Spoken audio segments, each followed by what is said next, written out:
First, output later, the foundation of advanced English. If you want to take your English listening and speaking to an advanced level, maybe even C2, there's something very important you need to understand first.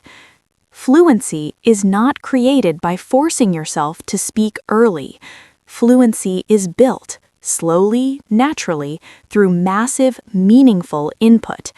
And I know this might surprise you because most advice you hear sounds like this. Just speak more. Don't be shy. Practice talking every day. But if that advice really worked on its own, you wouldn't be here right now. I've been exactly where you are. I was scared to speak English. I memorized long lists of vocabulary. I pushed myself to talk before I felt ready, and instead of becoming fluent, I became frustrated. What finally changed everything for me was understanding one simple principle. Input comes before output. What does input and output really mean? Let's make this very clear. Input equals listening and reading. Output equals speaking and writing. Input is what goes into your brain. Output is what comes out of your brain. Now ask yourself this honest question. How can you produce natural English if your brain hasn't absorbed enough English first? You can't. Think about how children learn their first language. They listen for years before they speak fluently. They hear thousands of hours of real language before they produce it naturally. And yet, as adult language learners, we often try to do the opposite. The 80-20 rule in language learning. For a long time, I followed the wrong version of the 80-20 rule. I spent 80% of my time speaking and writing and 20% of my time listening and reading. I believed that struggling was a sign of progress. I believed that silence meant failure. I believed that speaking early was the only way to improve. But in reality, I was asking my brain to do something impossible. I was trying to produce a language I hadn't fully consumed. That's like trying to cook a meal without ingredients. Why massive input creates fluent speaking? Here's the truth that most people don't tell you. Speaking fluently is not a skill you practice directly. It's a result of massive input. When you listen and read a lot, your brain learns sentence structure. You absorb natural rhythm and stress. You internalize grammar without thinking. You develop intuition for what sounds right. That's why native speakers don't think about grammar rules when they speak. They feel the language. And that feeling comes from exposure, not memorization. My personal shift, flipping the 80-20 rule. When I finally changed my approach, everything became easier. I flipped the rule, 80% input, listening and reading, and 20% output, speaking and writing. This doesn't mean I stopped speaking. It means I stopped forcing speaking. I allowed my speaking to emerge naturally as a result of understanding more and more English. And the funny thing is, the more I listened, the more confident I felt when I spoke. Comprehensible input is the key. Now, here's a very important detail. Not all input is useful. The input must be comprehensible. That means you understand most of it. You don't need to pause every 10 seconds. You can follow the main idea without translating everything. If you're listening to something and you understand only 30%, that's not helping you much. But if you understand 70 to 90%, that's where real learning happens. Your brain starts noticing patterns automatically. Oh, people say it this way. This verb usually comes after that. This phrase is used in this situation. No grammar book can teach you that feeling. Why forcing output creates fear. Many learners say, I understand English, but I can't speak. That's not a speaking problem. That's an input imbalance problem. When you force output without enough input, you hesitate, you translate in your head, you feel blocked, you panic about mistakes. Your brain simply doesn't have enough ready-made language to pull from. But when you listen and read a lot, something magical happens. Words start coming out automatically. Not perfectly, but naturally. What output should look like at this stage? So what about that 20% output? Here's what it should be: low pressure, short, natural, optional. Examples: speaking to yourself, answering simple questions, shadowing short sentences, writing short reflections. No forcing, no performance, no perfection. Your job is not to sound fluent yet. Your job is to feed your brain. Think of English as a feeling, not a formula.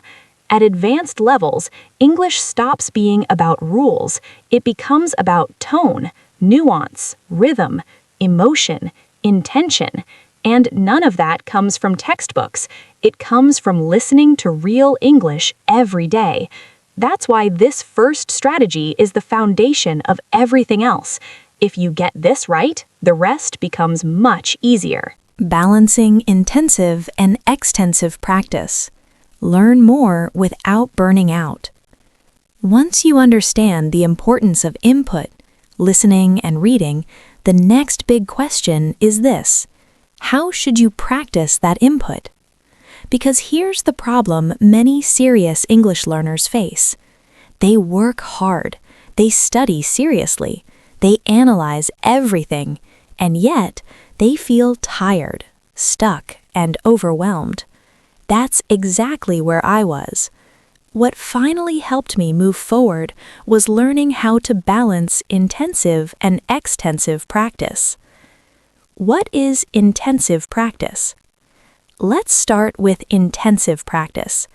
Intensive listening or reading is active, focused, and analytical. It looks like this: pausing audio or video often, checking vocabulary in a dictionary, reading the same sentence multiple times, repeating sentences out loud, shadowing pronunciation, writing down new words and phrases. This kind of practice is very useful, especially at lower and intermediate levels.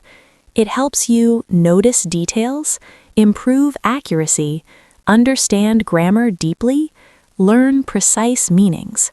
But there is a danger: the hidden problem with too much intensive practice. I used to believe that good learning must feel difficult. So I tried to analyze everything, every sentence, every word, every grammar point. I paused videos constantly. I stopped reading every few seconds. I filled notebooks with notes.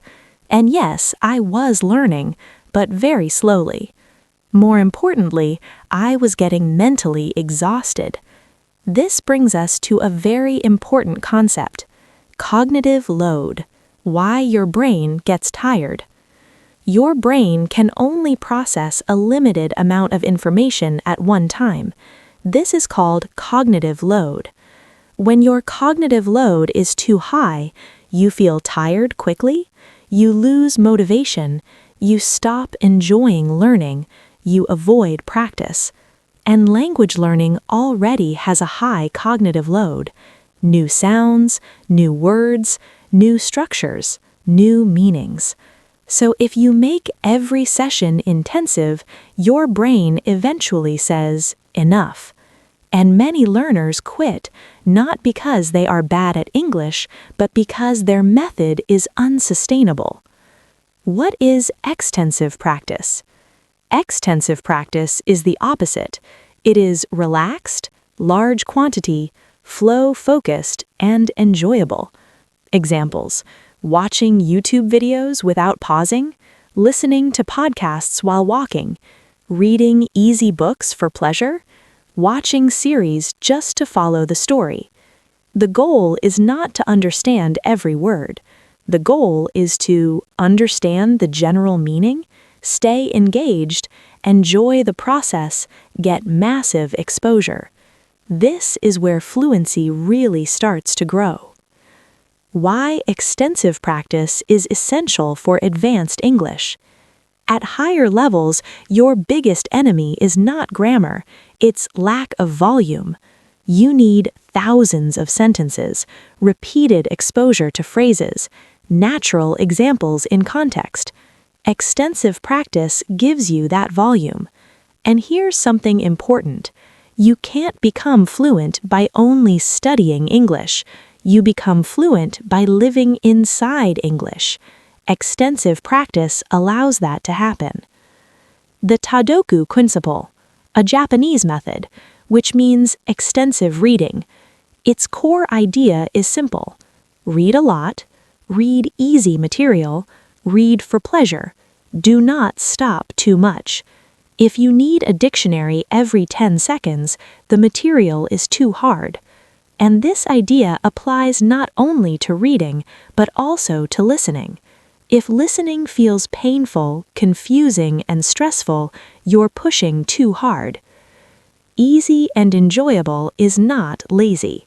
Many learners feel guilty when practice feels easy. They think, this is too simple, I should study harder, I'm wasting time. But this is a mistake. Easy and enjoyable input builds confidence, reinforces patterns, reduces fear, and increases consistency. 10 pages of an easy book you enjoy will help you more than 1 page of a difficult book you hate. Consistency beats intensity. My personal breakthrough with extensive practice.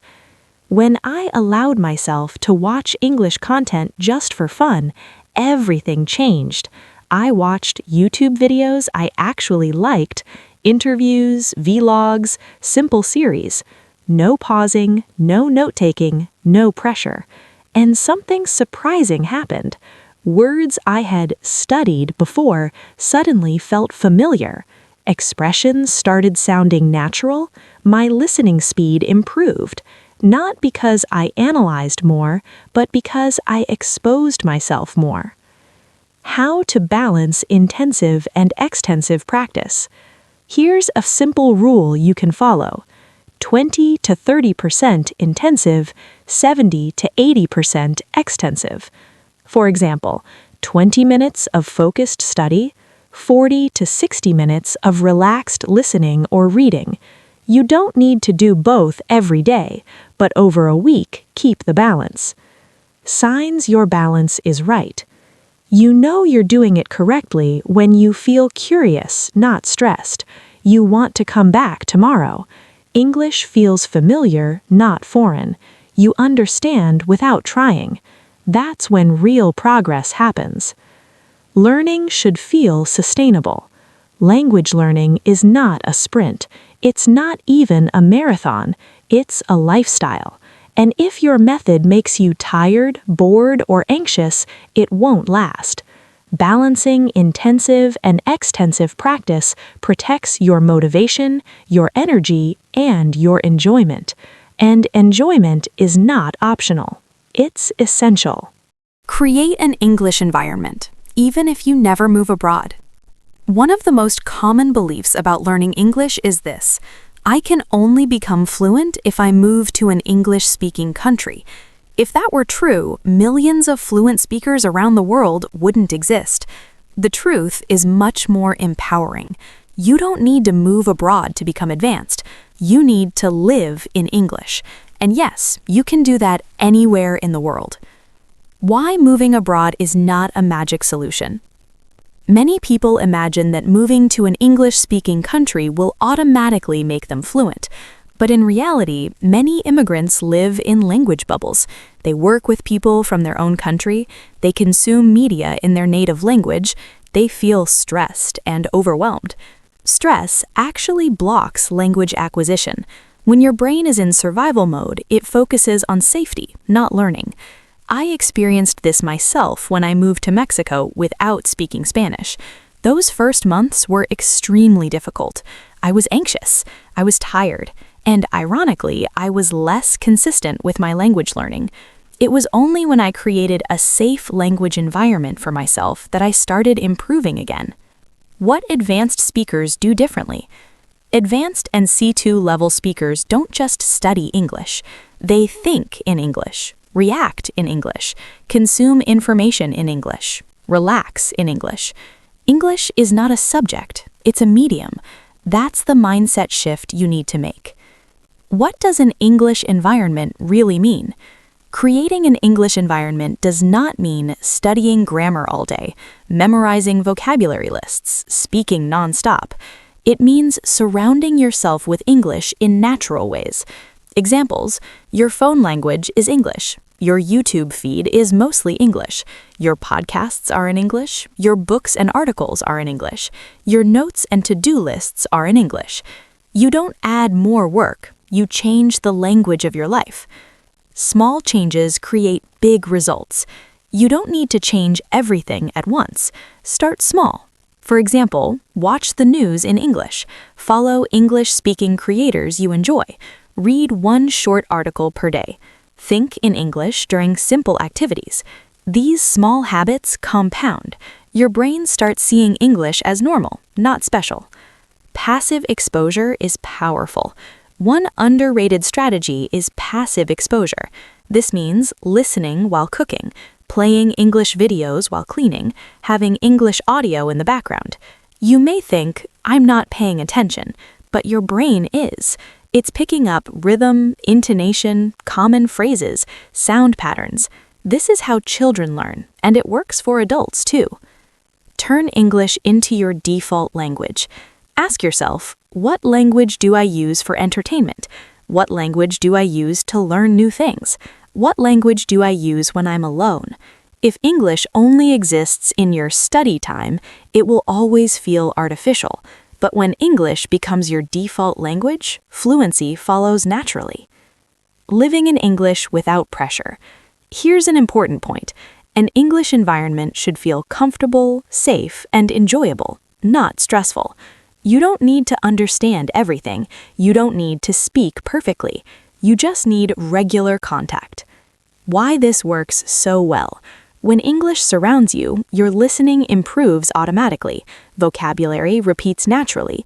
Grammar becomes intuitive. Speaking feels less scary because English is no longer an exam.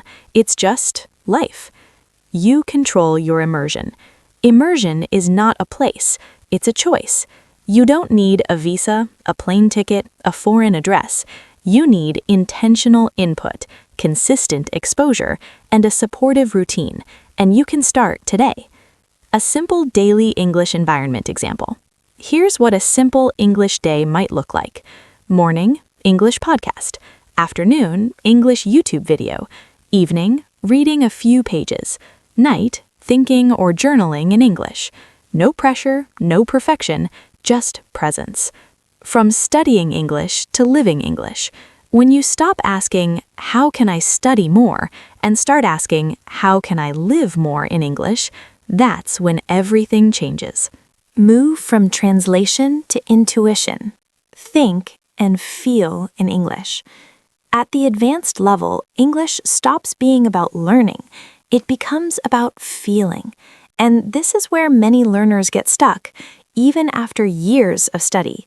They understand English, they can speak English, but something still feels unnatural.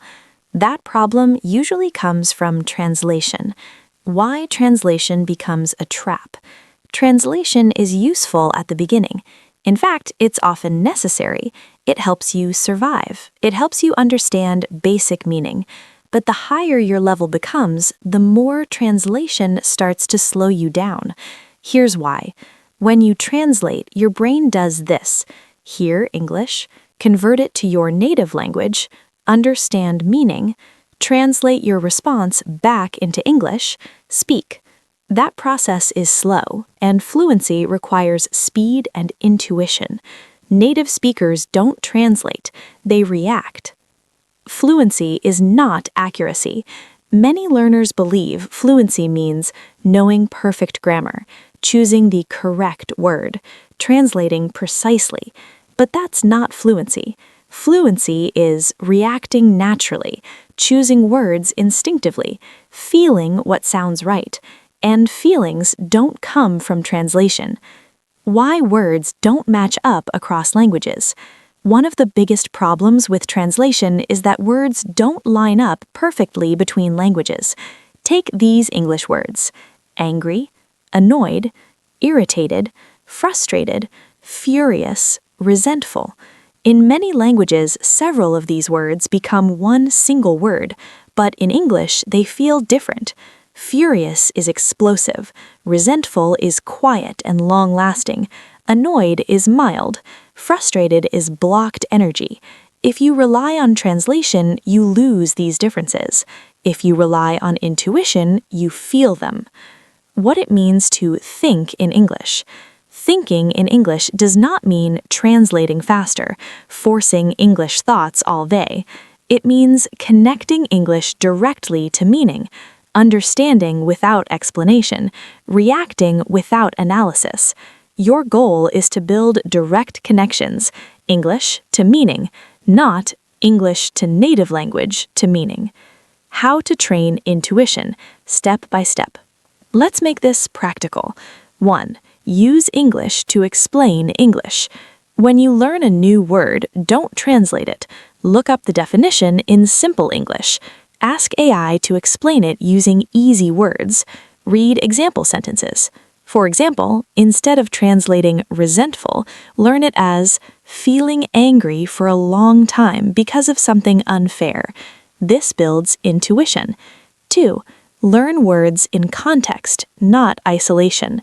Words don't live alone. They live inside sentences. Always ask, who uses this word? In what situation? Is it formal or casual? Is it emotional or neutral? Context creates feeling. 3. Use images and situations. Your brain remembers images better than translations. This is supported by dual coding theory. Words, verbal memory; images, visual memory. Together, stronger learning.